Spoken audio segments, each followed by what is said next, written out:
Recall that this week in class, you calculated the total mass for certain compounds that you had been working with.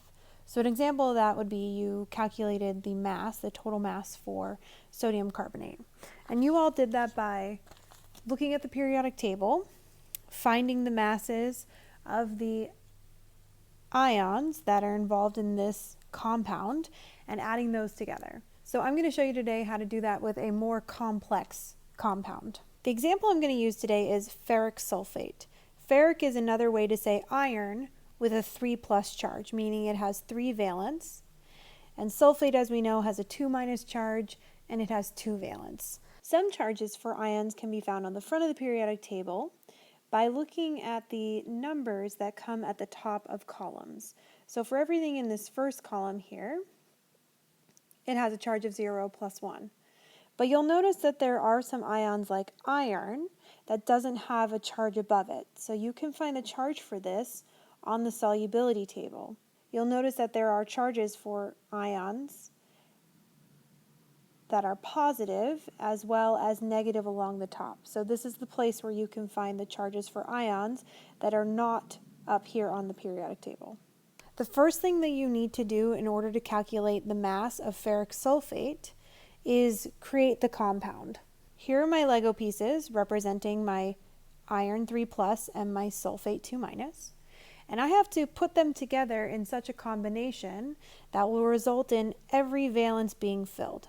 So if I do it in a 1-to-1 ratio, you can see that it leaves one open. So I'll need to add another sulfate, like so.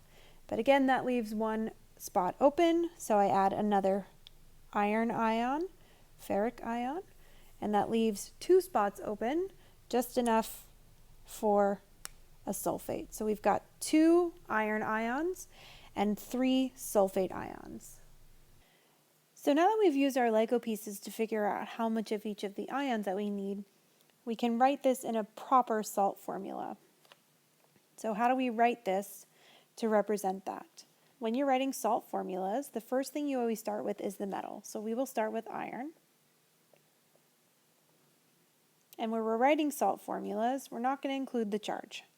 So we have Fe, and we determine from our Legos that we need 2 of them. This becomes the subscript, 2, meaning I have 2 irons a part of this salt compound. The next thing we need to do is represent the SO4. Many students are inclined to do SO4 and then just put the 3 here.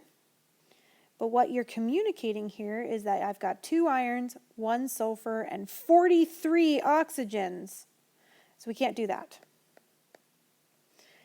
We need to communicate that I have 3 entire sulfate ions. In order to do that, I'll need to use parentheses. So I'll put a parenthesis around the SO4, and then I'll put a 3 on the outside. That's telling me that I've got 3 of everything that's in the parentheses. So that is the proper way to write this salt formula. And now we can calculate the mass for this salt compound. To calculate the mass of the salt compound, we'll need to use the masses from the periodic table. The mass of iron, we need to round, so we're going to round that to 56. So 56 for iron. And then for SO4, we need the mass of sulfur, so we're going to round that to 32. And then oxygen, mass of 16. So now it's a matter of a little bit of multiplication and addition. Let's look at our iron first. So iron has a mass of 56. But according to my salt formula, according to the Lego pieces, I have to have 2 of them in this salt compound. So I'm going to need to multiply that by 2. And if I multiply that by 2, I get 112. For the sulfate, you can do it one of 2 ways. You can find the mass of sulfate and then multiply it by 3, or you can distribute the 3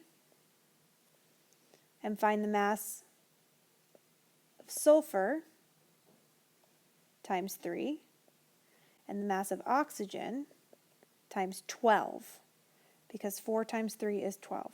I think that doing it this way keeps things a little bit more clear, so I'm going to show you like that. So I'll put it into parentheses. First I have my sulfur, which was 32, plus my oxygen, which is 16, and I have 4 of them times 4.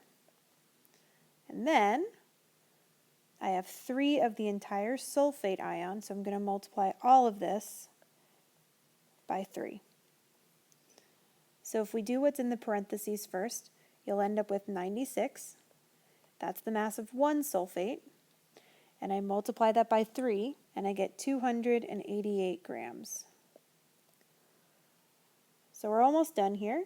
The last bit is to add the mass of all our irons and the mass of all of our sulfates together.